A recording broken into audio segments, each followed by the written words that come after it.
Welcome to week four, week four of programming with C++. Now, in today's video, we are going to discuss about expressions and statements. Expressions and statements. So, we know statements and their types, expressions and their types. So, let's get right into it. So, what are expressions? Expressions are a combination of variables, operands, and operators. Now, variables they store value or results of expressions, and operands are the entities that operators act on, and operators are mathematical symbols or arithmetic symbols like addition, subtraction, division, modulo, etc. So, an expression may be mixed, right? Maybe mixed, it may consist of one or more operands, may consist of zero or more operators to produce a value. So, meaning that a single operand, let's say C, when you have C alone, it can be an expression. When you have A plus B, it can be an expression. When you have X is equal to A plus C, that is also an expression. Now, let's move on to types of expressions. So, under the types of expressions, we have the constant expressions, the integral expressions, the floating expressions, the pointer expressions, logical expressions, and relational expressions and bitwise expressions. So these are basically the types of expressions we have. Now let's continue. So if all the operands are integers, that is an integer expression. If all the operands are floating points, that is a floating point expression. If um, an integral expression will yield an integral result as well as a floating point expression will also yield a floating point result. So it's basically you reap what you sow. So um when you sow integers, you reap integers. Yes, when you sow floating points, you reap floating points. So that is that. So let's move on to mixed expressions. Now for mixed expressions, um that's basically a combination of different data types. So we can combine integer and floating points. Yes, so when you see an expression with different data types, that is a mixed expression. So examples are over here: 2 plus 3.5, 6 divided by 4 plus 3.9, 5 point 4 times 2 minus 13.6 plus 18. Yes, those are mixed expressions. Now we have conditional expressions. Now conditional expressions, um, the expressions where the value produced depends on the value of a condition. That means there is a certain condition that has to be met before a value will be produced. That is conditional expressions. Relational expressions, they yield results of type bool, which takes a value true or false. They yield results of type bool, which takes a value true or false. So an example is what has been stated here, right? X is less than or equal to y, comma, x plus y is greater than 2. That is a relational expression. Then we have logical expressions. Now, logical expressions combine two or more relational expressions and produces bool type results, right? So we know that the bool type or the bool data type heavily relies on true or false, or basically true or false. So the logical expressions combines two or more relational expressions. We've already come to see or know what relational expressions are. So it combines them and produces a true or false result. So depending on the outcome, the answer or the value or the result will either be true or false. Pointer expressions. Now pointer expressions produce address values. So from our previous week we studied or we um did pointers. So They shouldn't be new, right? They shouldn't be new at all. So examples are below. Pointer expressions will produce address values. You know what pointers are. Pointers point to the address of any variable they are pointing to, or the value of that variable they are pointing to. Ending expressions. Ending expressions um, tell the system that you are done with your expression, instruction, or expression creation. So a semicolon is basically used to end any kind of expression in a C++ program. So the semicolon, which is also known as the termination symbol, right, is basically used to end any kind of expression, any statement, anything at all in C++. If you want to end what you are doing, whether expression, whether statements, etc., you use a semicolon. Now, an example of ending expressions has been illustrated here, right? So this is a basic code where, um, as you can see, using namespace std, he ended with a semicolon. That is an ending expression. Also over here, int age is equal to 12. He ended with a semicolon. That is an ending expression.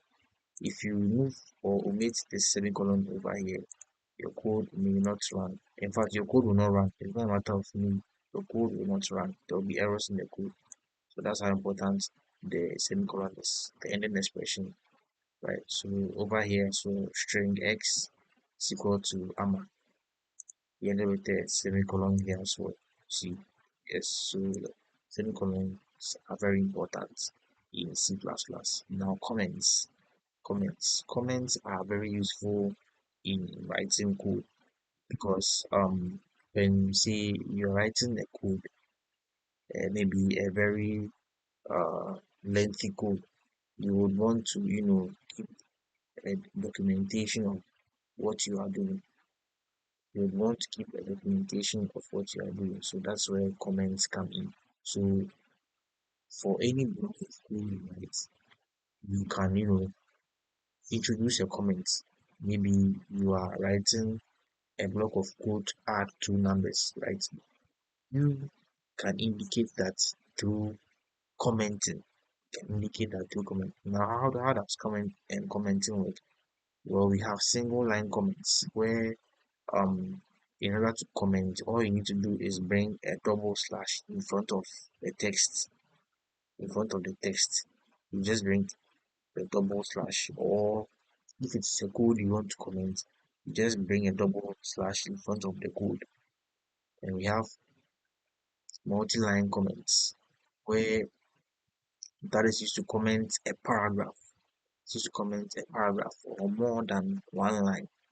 More than one line. How does that also work? Or you introduce a slash and an asterisk, a slash and an asterisk, a slash and an asterisk. So you start and you pick the paragraph or the line of code in which you want to comment. Then you put it in front, so a front slash and an asterisk in front, and then where you want to end, then you also put a front, sorry, yeah, uh, an asterisk and a slash. Okay, so doing so, your C++ compiler will ignore any text between the beginning slash and asterisk and then the ending slash and asterisk. Okay, so let's see an example of multi-line comments. Let's demonstrate that. So I go to my code blocks now. Let's say I want to add two numbers, right? I want to add two numbers. So let's first initialize these two numbers. So int a,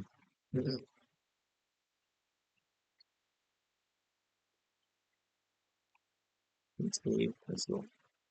So sorry, let's a 5, then b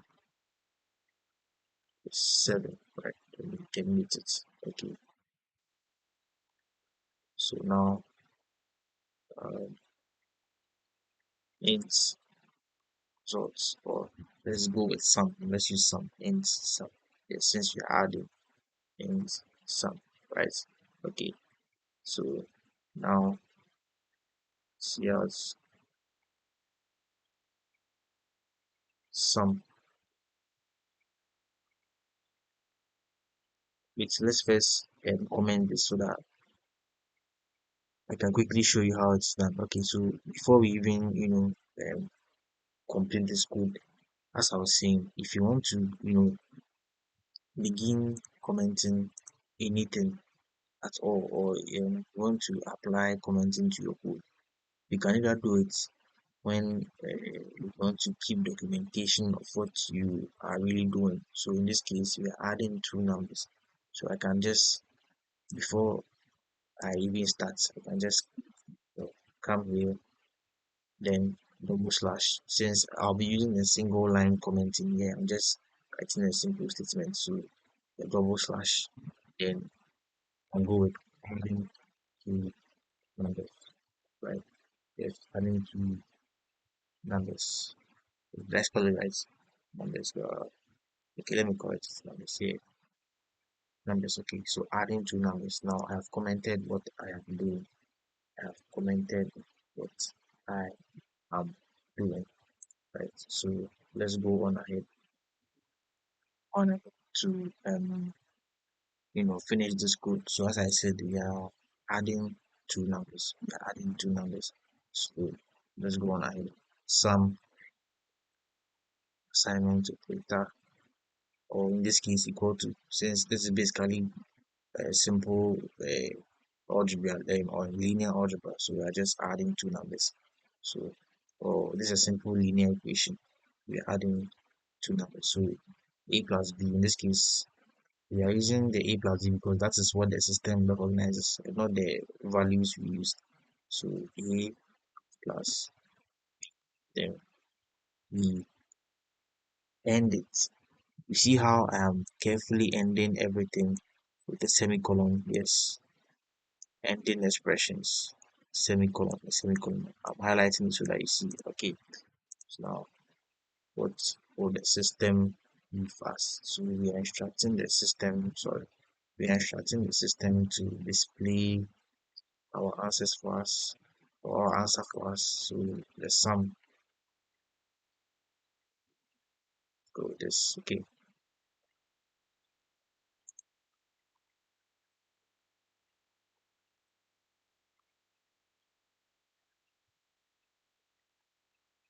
okay. So what we've done here now is we commented, right, that we are adding two numbers. So this commenting. Now we initialize the variables a and b to be 5 and 7. We are adding them. So we also, since the result will be an integer even value, we need to also allocate a memory in the system for the sum of those two numbers. So we declared sum as an integer.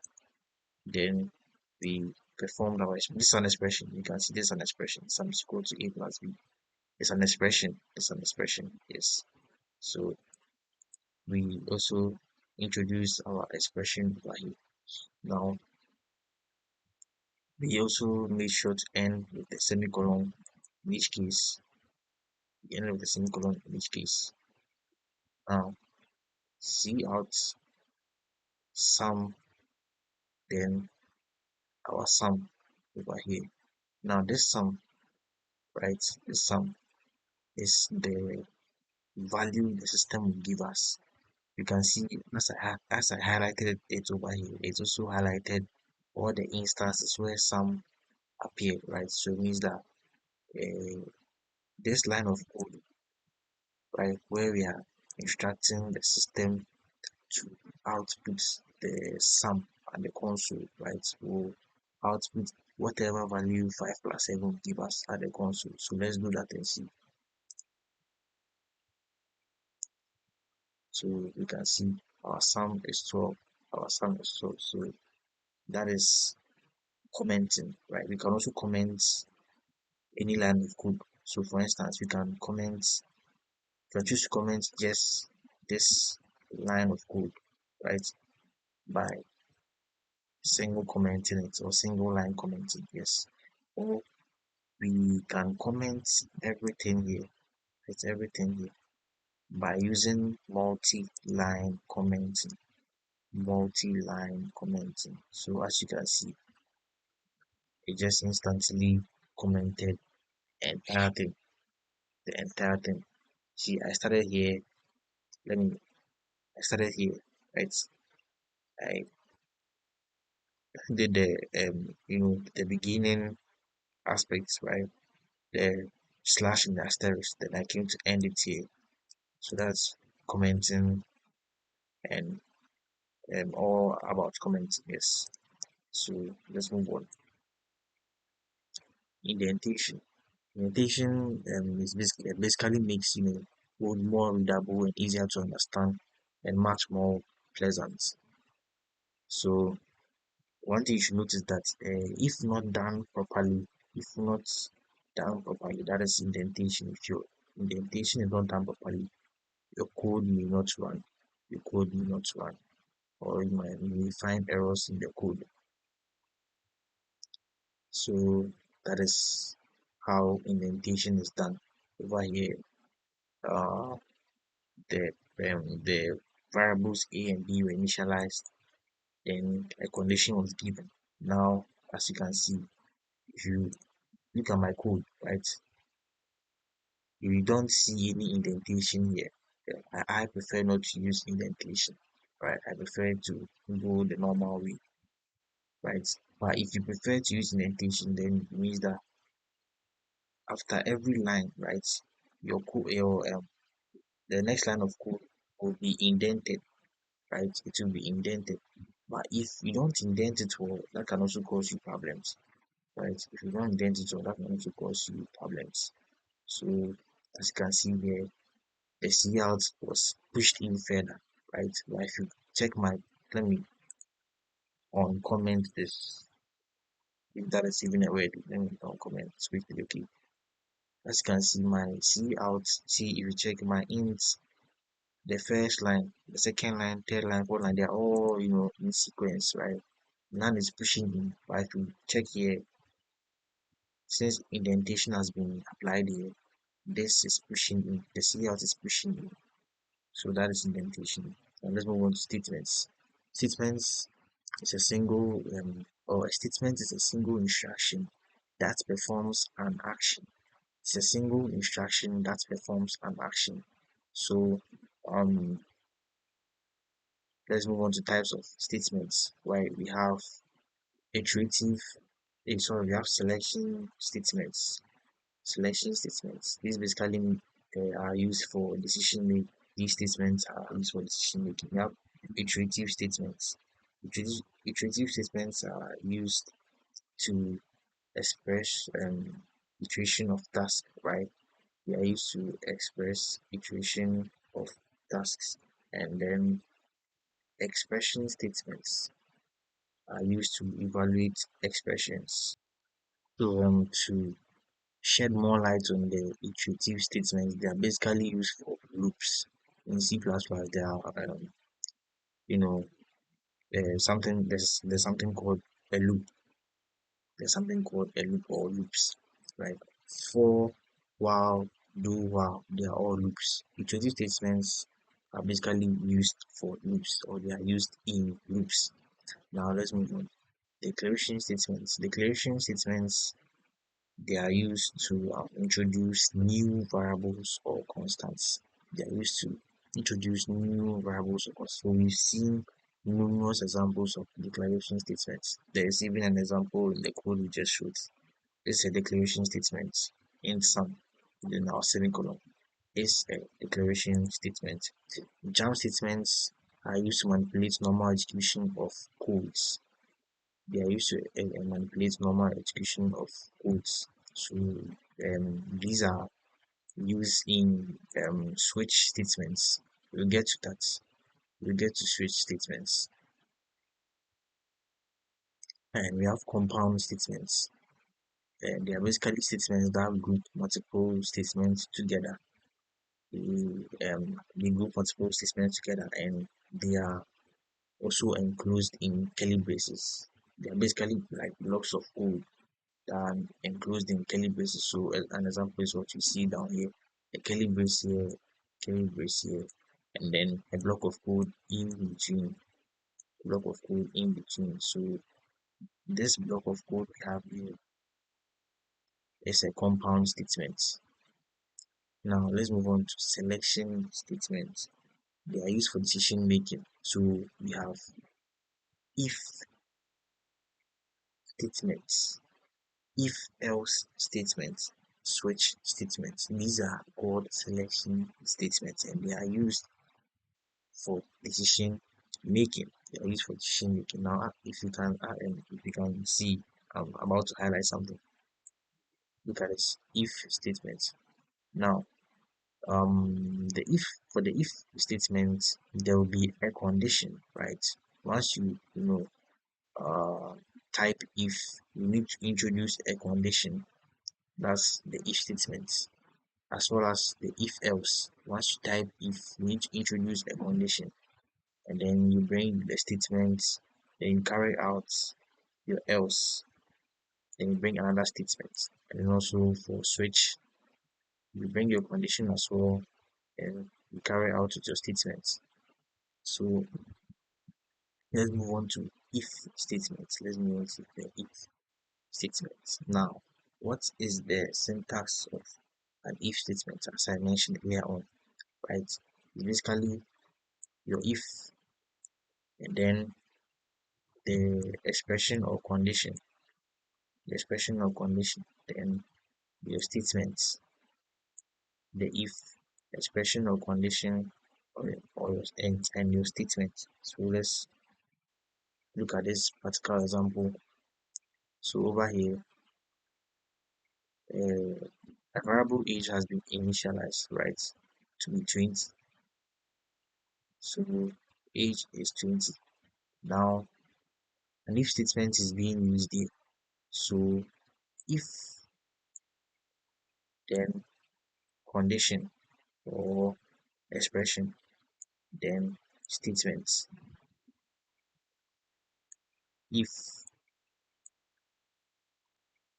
condition, statements. Statements. Good.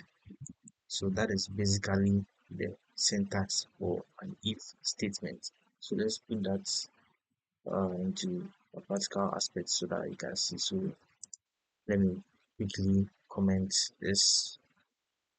So now we're dealing with an if statement, right? So let's initialize age. Let's see over here the age is 18, 18, 18, right? So number one ahead. So what do we want to do? We want to use an if statement. So if truly, you don't actually type truly, it's just just so if the age is less than or equal to, yeah, let's use less than or equal to, okay, so less than or equal to 18. So let me break it down. We initialized age as 18, then we gave a condition over here that if age is less than or equal to 18. So we come down and then we write our statement. Now note that our statement will be enclosed in a curly brace. Our statement will be enclosed in a curly brace. Remember compound statements. Compound statements are what are enclosed in curly braces. And compound statements are a combination of what two or more statements, or more than one statement. So if age is less than or equal to 18, see out. We want our system to display this to the console. So see out, um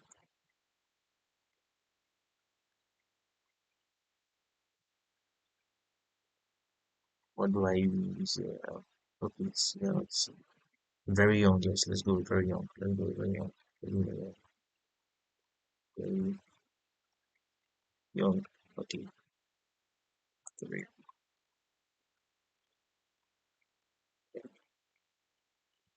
So what you've done here is that, as I explained earlier on, we've initialized age as 18. We give a condition that if age is less than or equal to 18, then our system should display this message very young, right? Now in this case, since our age is 18 and we are over here saying less than or equal to 18, this message will be displayed.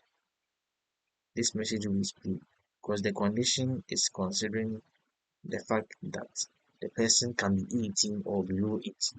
So as long as the person is 18 or below 18, you should get this message very young. So when we output or when we, yes, when we output it, we should get this message very young. This shows that it is what following the condition we gave it, right? So let's go on ahead. So yes, as you can see, very young, right? It is obeying the condition, right? That is an if statement, an if statement, an if statement. Now let's go on to, or let's move on to if else statement. If else statement. Now for if else statement, it's basically an if statement, but with a twist.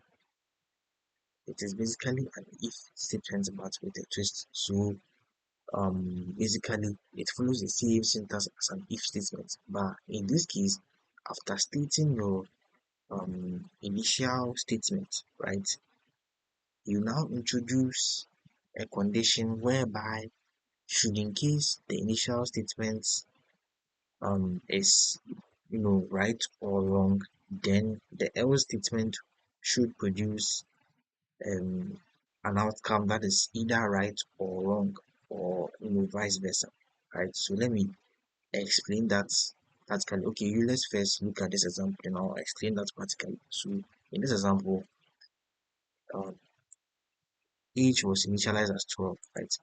And then they gave a condition over here that if age is greater than 12, then the student is old.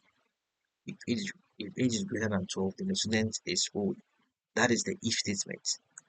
Then they came down to give the twist else, meaning that if the student is not 12 years or greater than 12 years, okay, in this case they use only greater than. So if the student is not greater than 12 years, then the student is young. That is what the else here means.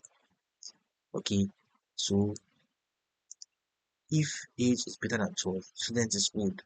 That is the if statement. Else, if age is greater, if age is not greater than 12, then the student is young. So anything aside from being greater than 12, the student is young. That is what this means. So let's put that into practical use with our already written code here. So over here we are saying that if the student is less than or equal to 18 years, then sorry, if the age is less than or equal to 18 years, then the the person is very young. Yes, the person is very else else else else else. Now for the else, and did I talk about the syntax of the else? Okay, I can talk about it here. Okay, so for the else, right? Once you write your if statement, your initial if statement, right after you where you end with the curly braces, the closing curly braces for the if, then you continue your else statements from there. Now the else statements will also take another um curly braces, another set of curly braces. What do I mean? What I mean is that the after you write your else, right, the statement that would come after that will be enclosed in curly braces. So look at this.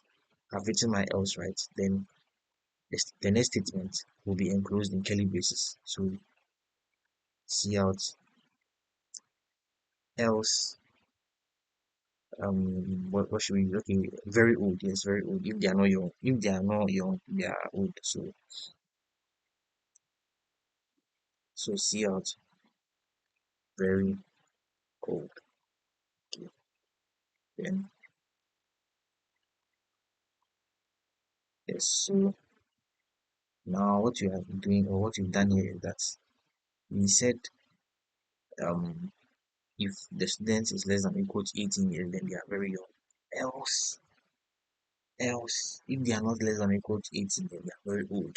That is basically what you've done over here. So right now, in order to see if this code is actually working, let's try changing this the age over here. Now we are saying that if they are less than or equal to 18, then they should be very young. But in this case, what if they are 19? What if they are less than or equal to 19? How about that? Or okay, you let me rather make it greater so that to be very simple. What if they are greater than 18? Yes, greater than 18. So that we don't have to change the value greater than 18. Okay, so what if they are greater than 18? Let's see what happens. What if they are greater than 18? Let's see what happens. Let's see what happens. Let's see what happens. Very old, right? So it means that our if else statement is working, right? In this case, the age was greater than 18. So the if else statement was considered. The age is very old, right? Or the person is very old. So that is it for if else statement. Let's go to nested if statements. Now for the nested if statement, it is basically an if statement in another if statement, an if statement in another if statement. So basically an if statement in another if statement. So if we look at the syntax provided by here, we can clearly see it. So an if statement with this expression, another if statement with this expression, right? So the first if statement can be considered as an outer if statement, and then the second if statement can be considered as inner if statement. Then you introduce your statements standards. Yes, your statement standards. So let's look at uh, a practical example over here. So okay, let me demonstrate this practically over here so that you see. So let me comment this. Let me comment. Or should I modify the? Let me see if I can modify this instead.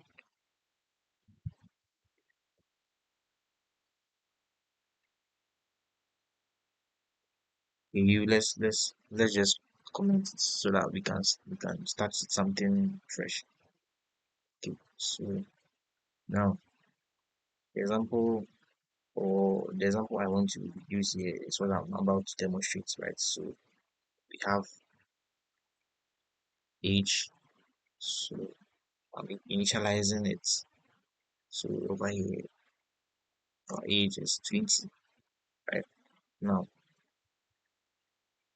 let's also introduce something interesting. Bool. So let's see has ID, yes, has ID, has ID.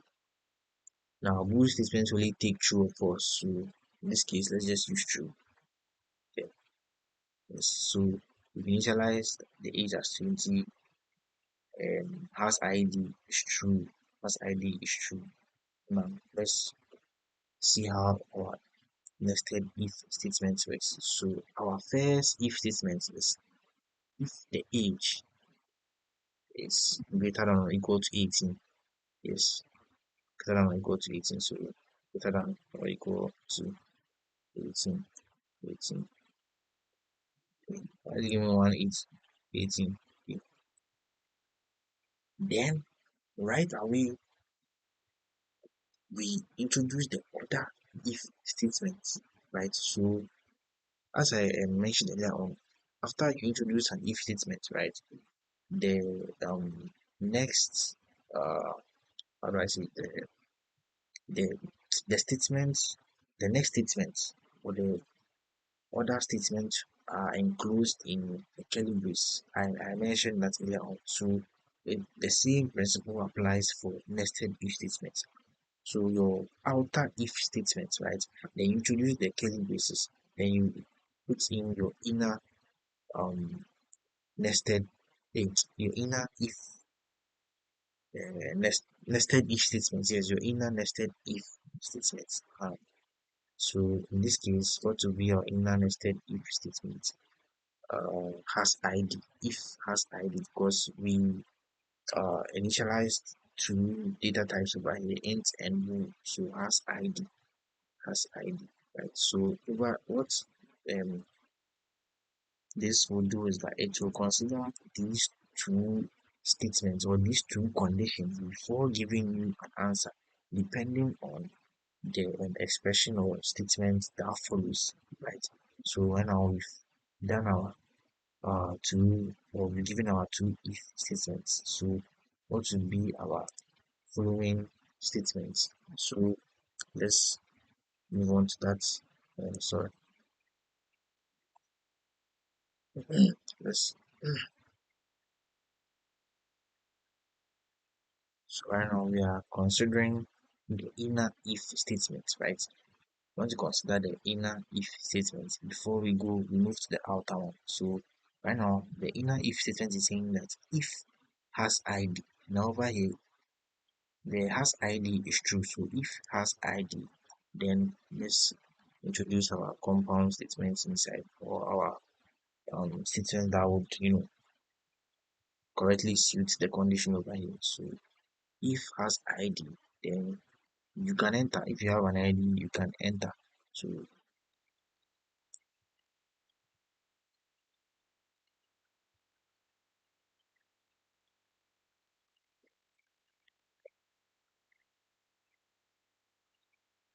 where's the exclamation mark? Okay, yes, you can enter. So that's our first, you know, um, condition answered, right? Else, else because it's a nested if else. It's not a nested if statement. It's a nested if else statement. So we will introduce our else as well. So this is our first, you know, answer to the condition has ID. Has ID. So if the person has ID, person can enter. Else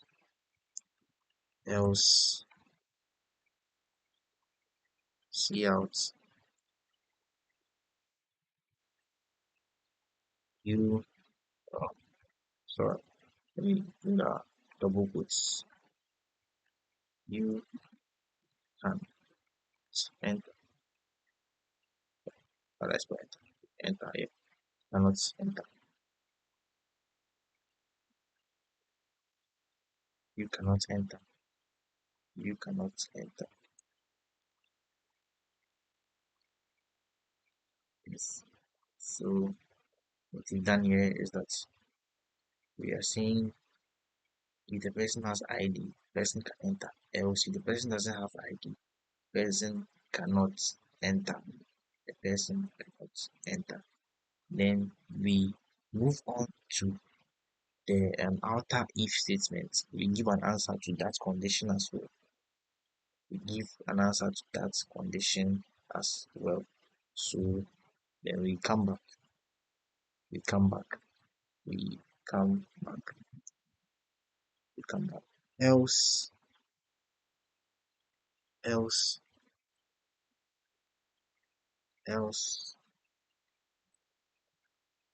So this else here is for the outer if statement, right?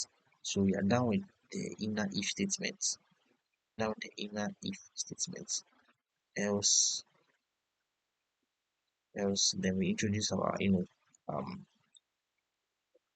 statements to answer the condition. Else, so if the person is greater than or equal to 18, then the person is too young. Person is too young. Greater than or equal to 18, the person is too young. So let's see. Let's see. So see out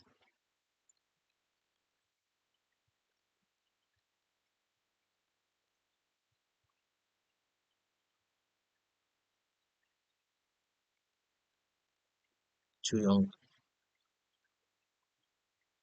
So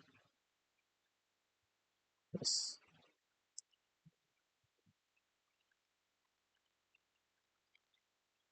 So what we've done here is I've basically explained it to this point. An inner if statement and an outer if statement. And we provided answers to all the conditions, right? So let's see if this could work. Let's see if this code will work.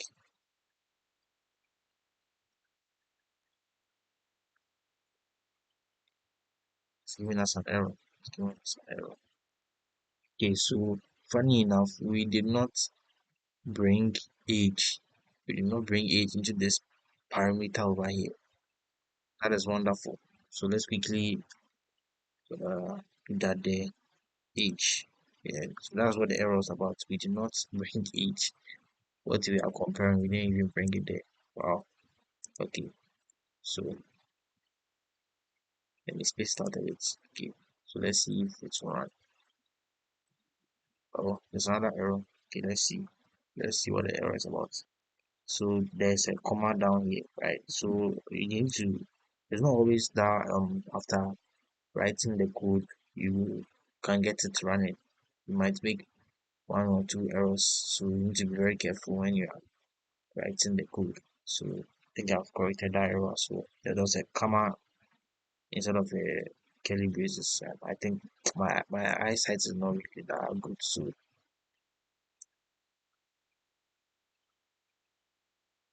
you can enter, right? So per the condition we give, right, that if the age is greater than or equal to 18 and the person has an ID, the person can enter, right? Now let's check the situation whereby the person is less than or equal to 18, less than or equal to 18, less than or equal to 20. And mind you, the age cap we, you know, introduced there was 20, right? So it can't exceed 20. So let's check that too. Let's check this. If the person is less than 18, too young, too young, right? So that is nested if statements. Let's move on. Switch statements. Now, switch statements allow you to choose between multiple alternatives. They allow you to choose between multiple alternatives. So you can think of switch statements this way, right? So it lets you, you know, compare one value against multiple possible matches and execute different code blocks for each case. So let's use this scenario by here. So let's say you are at an ice cream shop, right? And then you have three options of ice cream: vanilla, chocolate, strawberry. So option one is vanilla, option two is chocolate, option three is strawberry, right? So a switch statement is like telling the cashier your choice number, and they give you exactly the flavor you ask for or exactly what you want. So if you choose vanilla, the cashier will give you vanilla, right? If you choose chocolate, the cashier will give you chocolate. If you choose strawberry, the cashier will give you strawberry, right? And the cashier wouldn't have to, check each option you choose one by one before picking the one you choose. The cashier knows that you choose option two, so it will bring you option two. It doesn't have to check what option one and option three were. Uh, so that's how switch statements work. So what is the syntax of a switch statement? So the syntax of a switch statement is keys sorry your switch then the expression switch then the expression then your curly braces Then within this curly braces, you have your compound statements or your following statements. So your case, then your statement, then you break it. Then your second case, your statement, then you break it like that. So for the number of cases that you want to actually perform. So it will go on for the number of cases that you want to perform. Then when there is no output for any of the options, then you introduce this default in your statement. What this means is that once any of the options are not available, then your default statement will be what will be displayed. Yes, that will be what will be displayed. So you can see more illustrations on this over here as well. And then a typical example over here as well. So let's go on to show that practically. Now, now we are about to demonstrate how the switch works. So let's comment over this. Now let's move it down. Now first initialize. Okay, so in this case, day. Let's say day here. Day, day. Then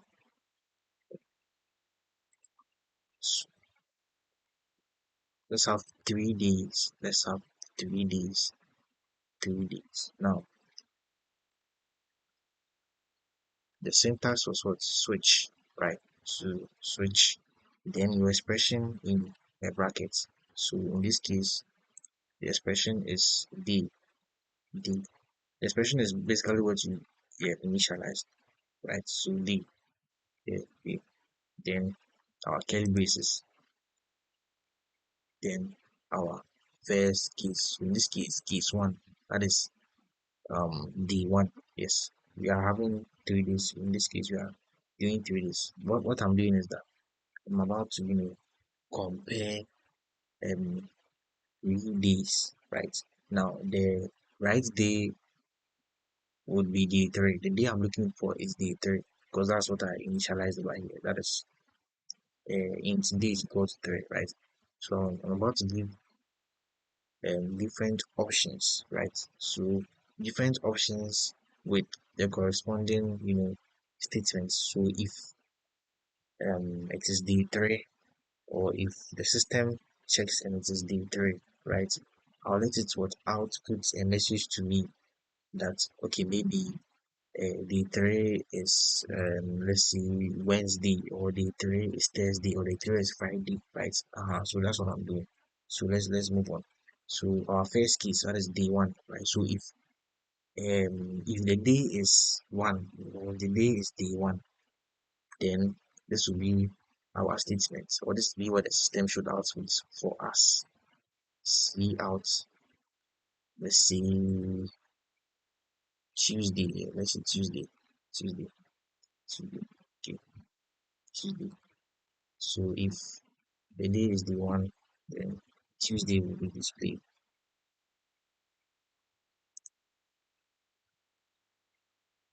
Tuesday, okay. Now, what do? We break, break, then move to the next one, right? And yes, we breaking it means that we once it considers case one, if it's not case one, it stops, then moves to the next case. That is what they break. That's why they break it there. That is why they break it there. So let's move on to two, our case two, then our column, then if it is day 2, if it is day 2, right, then our console should output this for us. Wednesday, Wednesday, Wednesday. In Kelly, sorry, in double quotes, yeah. And you also make the W capital so that Yes. Then break. Then move on to case 3. Then if it is case 3, which is the answer we are looking for, D3, then the system should output Thursday, Thursday, Thursday, Thursday, Thursday, yeah, Thursday. Then we end it, right? So we've gotten all our 3 cases. We've gotten all our 3 cases. We've gotten all 3 cases. Now let's go on ahead to break this one as well. So we break it. Then, as I mentioned earlier on, should in case all these cases appear incorrect, right? Then we want our system to display an error message, right? An error message. How do we do that? That is where the default comes in. Default. Then um, we tell the system what message it should display at the console. Should in case all the options were not chosen or all the options are wrong. So our colon, then see out. So this is our error message, right? Let's say invalid option or no, invalid D. Yeah, invalid D. Let's use D. Let's use the invalid D. Then semicolon. Then we finally close the curly brace that we opened a long time ago. We finally close it now. Okay, so our output should be Wednesday, or our output should be Wednesday because we initialize the day as 3, that is day 3, and day 3 in our cases is Wednesday. Day 3 in our cases is Wednesday. Day 3 in our cases is Wednesday. So let's see if there will be no errors. Hey, Thursday, yeah, Thursday. Sorry. The 3 is Thursday. The 3 is Thursday. Yes, yes. The 3 is Thursday. Let me show you. The 3 is actually Thursday. Very sorry. I don't know why I made that mistake. I kept thinking that the 3 is Wednesday. Okay. So the day 3 over here is Thursday. Yes. So our answer should be Thursday, not Wednesday. Yes. So let me write it again. So Thursday is our answer. Yes. So yes, that is how the switch works. So the syntax is your switch, your expression in the bracket, introduce your curly braces, your first case, then the message or the statement that comes after that, then you break it. Then your second case, then the second case statement, then you break it. Then your third case statement, then you break it. Right? The breaking is very important because once the system runs through, sees that it is not case 1, it will immediately stop there, move to case 2. If it's not one, stop there, move to case 3, right? If you don't break it, it will just continue like that. So it could even execute case 1 and case 2 together.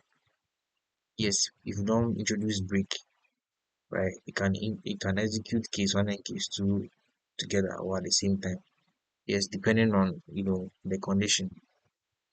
So that is uh, switch. Yeah, that is switch case statements. Yeah. So as I mentioned earlier on, the break exits from a switch or loop immediately, right? So it can be used to jump to the first statement that follows a switch or a loop. I've already, demonstrated how break works. I've demonstrated how a break works. So then there's a continue statement. The continue statement continues execution after a condition is accomplished. It's used in loops and has the opposite effect to break. So basically, continue is the opposite of break, right? Continue is the opposite of break. So what break does continue does the opposite of what break does. So that is also the sentence over here, right? So in this case, instead of writing break over there, you just replace it with continue. Instead of writing break, you just replace it with continue. Now let's move on to operators. Operators, they are mathematical symbols or arithmetic symbols for operations. So we know the plus, minus, the question mark. The question mark is actually called a conditional operator, and then or division or you know greater than, less than, all that. So there are types of operators. We have arithmetic operators, we have assignment operators, we have conditional operators, we have relational operators, we have logical operators. Now, arithmetic operators are the ones we know, right? Modulo, addition, subtraction, multiplication, division, yeah, basically that. So a unary operator has one operand, a binary operator has two operands, a ternary operator has three operands. Right? You know what operands are? They are what the operators are working on, right? So for instance, if you have A plus B, A and B are operands, whereas the plus is the operator. Now, logical operators. For logical operators, they are used to express logics. So we have uh, the double ampersand, the double bar, and then the exclamation mark. Yes. So what what they do is that they return a Boolean result that is either true or false, right? So the syntax is what is given over the expression, the operator, the variable. You throw more light and more light on that as you go down. So an example is over there.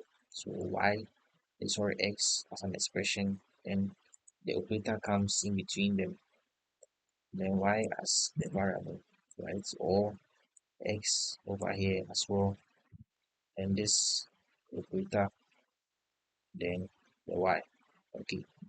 Now, the double ampersand means and. So in a logical operation or in any logical operation, you see the double ampersand, then it's referring to and. So over here, an example is given. So if age is greater than or equal to 12 and age is less than or equal to what 18, I have read it out in English terms or in terms of English, but um the double ampersand means end. So you should keep that in mind. The double ampersand means end. Then we have our or operator, our or operator. So the or is a double bar, a double vertical bar, right? So if age is equal to 18, right, or age is greater than 18, that is how it is read. So our or is the two bars, the two vertical bars. End is the double ampersand, or is the vertical two bars.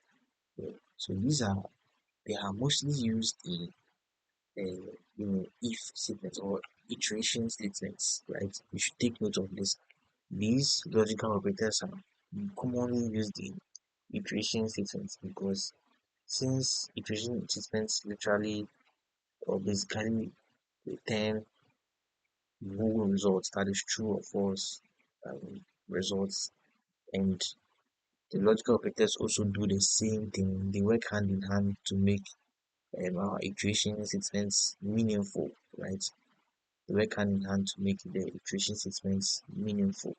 So in case you want to compare two things, right, two conditions, right, we introduce the logical operators. So over here we were comparing uh, age 12 to age 18, right? So we got end, right? So it's kind of a comparison, right? So if age is greater than or equal to 12 and age is greater than or equal to 18, so this is kind of like a comparison and also a kind of interval, right? We've given a kind of interval for the age. So greater than or equal to 12, less than or equal to 18. So any age that falls within this range, so that's the power of the logical operators. Over here as well, we were comparing these ages here, right? So one being 18 and one being greater than 18. So age being 18 or age greater than 18, right? So that is the power of the logical operators.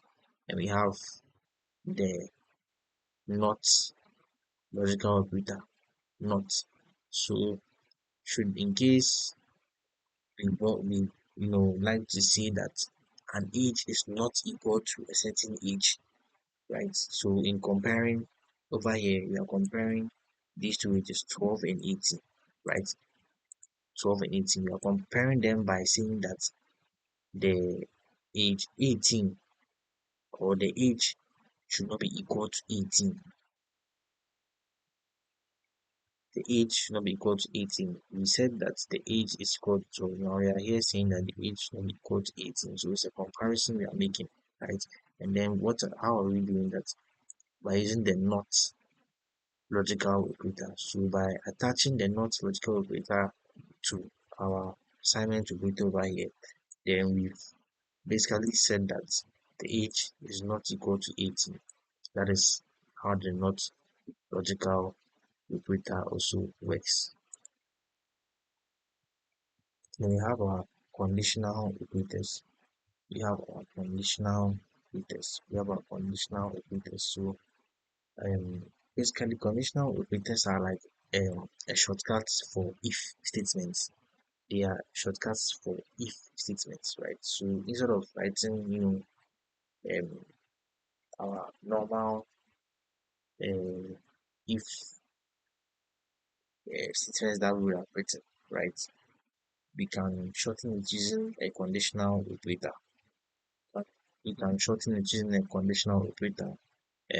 When I was explaining what the conditional operators are, I said they are shortcuts for if statements. I mean if else statements. Conditional operators are shortcuts for if else statements. They are shortcuts for if else statements. They are shortcuts for if else statements. So um let's go on ahead to look at the syntax, right? So the syntax is as follows: the condition, then the conditional operator, then the first expression, and then the second expression. So the condition, the conditional operator, the first expression, that is the expression if true, and then our colon, and then the expression if false, that is the expression two, right? So um an example is over here, right? So results, results, results. Now what are we saying? We're saying that if the results, okay, should follow this condition over here, that is x is greater than or equal to 0, then the conditional operator, okay, the x can be true, or x can be equal to 0, okay, or and x can not be equal to 0 as well. I don't know if you understand what I'm saying. Okay, so let me try to give a clearer example. Let me try to give a clearer example. Uh, Let me demonstrate that through code. Okay, so let's comment all this. So comment all this as well. Okay, so now let's see. Um, we want to find the maximum value, right? The maximum value here. Let's use that. So we want to find maximum value between two numbers, right? Or two variables. Okay, so we first um as int max. Okay, so int max, then our assignment operator, right?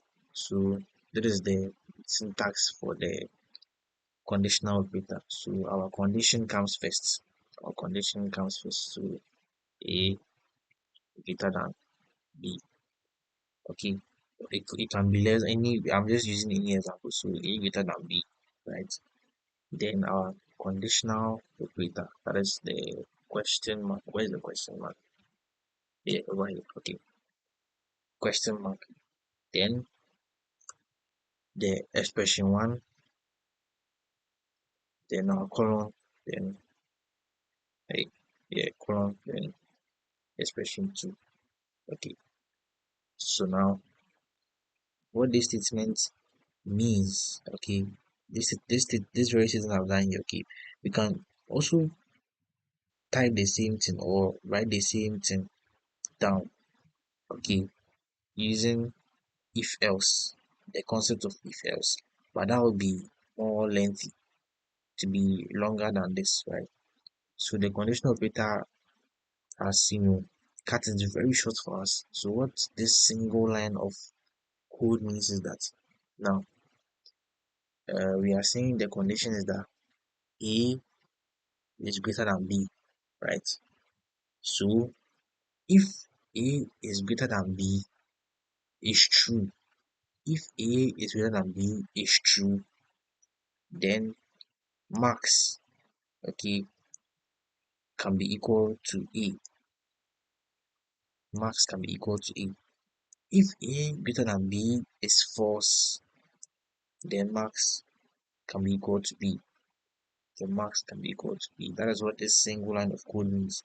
Okay, so this first expression here basically means that if the expression is true, then max is equal to the expression that is the first one. And then if the expression is false, right, then max will be equal to the expression of the second one. Okay, or the expression of the second expression, yes. So that is what is the conditional operators, or that's how the conditional operators work. Let's move on to increment operators. Now for increment operators, they are used to express increment in value usually by one. They increase the value by one. Now there are two types of increment operators: the prefix increment and the postfix increment. The prefix increment and the postfix increment. Now how do they work? Well, for the prefix increment, it's say if you give a value, or if you okay, let me just show you practically that that's a very better way of letting you understand how this thing works. Okay, so now this is pre-increment, right? Pre-increment increments the value, then displays it. It increments the value, then displays it. So let's initialize the value. So it's age, say 22, right? Then we terminate it. So now we know age is 22, right? Now I can go on ahead and increment the value of the age, or increase the value of the age. So I can do that by using prefix increment, right? So in this case, I'm using prefix increment first so that you see. So for prefix increment, you put a double plus, then age, right? Okay, you let me change this age to a letter so that it will make more sense.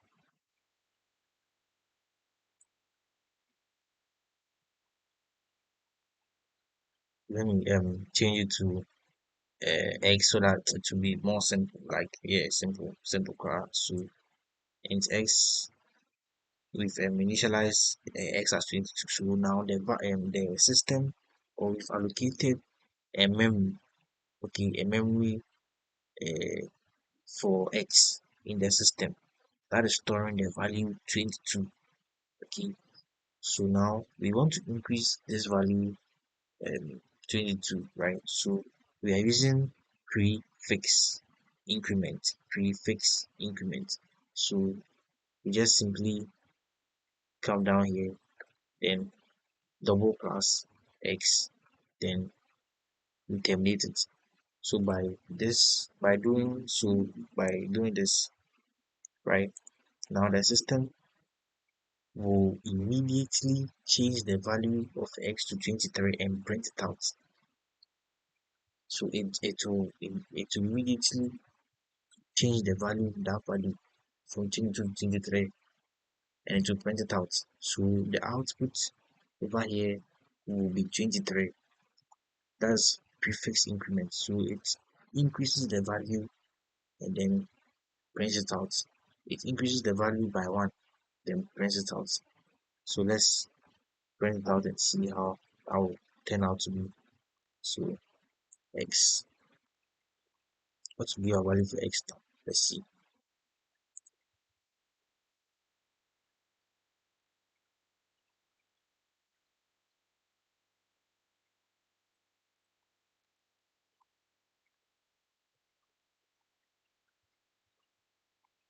So 23. So you can see that is how the prefix increment works. It increases the value by 1, then prints it out. Okay, now let's see how post increment works. Post increment works. Let's see how it works. So right now let's take this off. Okay, let's take this off. Now for post increments,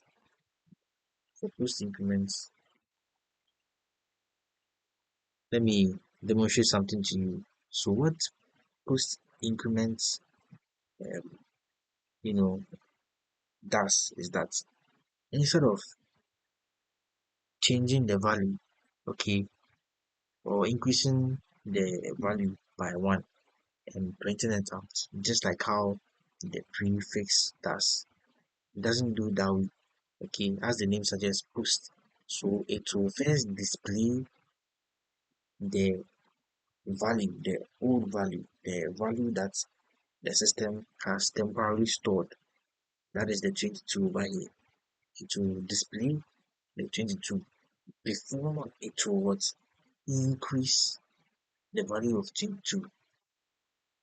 It will first display the 22 before it will what, increase the value of 22. Please keep that in mind. It will display the value of 22 first. In this case, we are dealing with 22 over here. It will display 22 first before it will what, increase it by 1. Before it increase it by 1. So let me demonstrate that to you. So right now, you see for the prefix, once I initialize this and then did the prefix increment, it immediately or instantaneously increased the value to 23 when I decided to display it in the terminal. But let's see if it will do same for the post increment. Yes, the post increment. So after the post increment, you first bring x, then double plus. Let's see if it will display.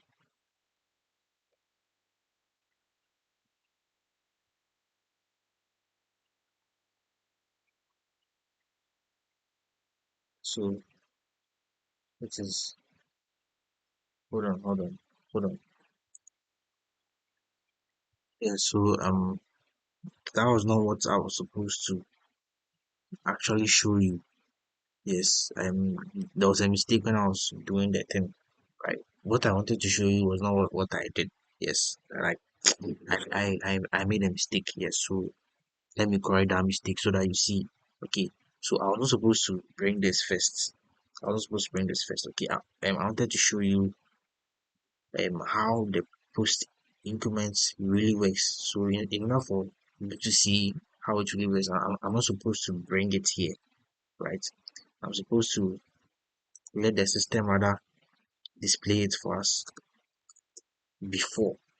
Okay, so right now let's do this first. Okay, let's see how the pre-increment would respond to this. Okay, so let me change this to pre-increment runner. So plus plus then x. Okay, let's see if the system will increase this value by 1. This is pre-increment. We are doing pre-increment first. We've already done it, but I want to draw some kind of uh, fine line between pre-increment and post-increment. So let's uh, pre-increment the value over here.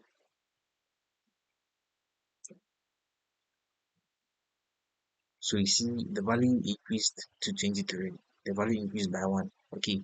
So the pre-increment, as I explained earlier on, it will instantaneously increase the value and then display the value that it has increased. Okay.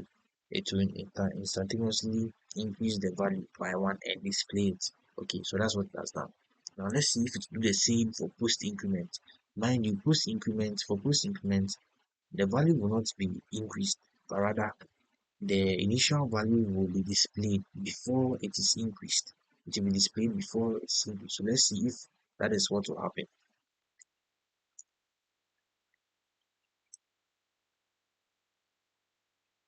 So over here, you can see it is still 22, right?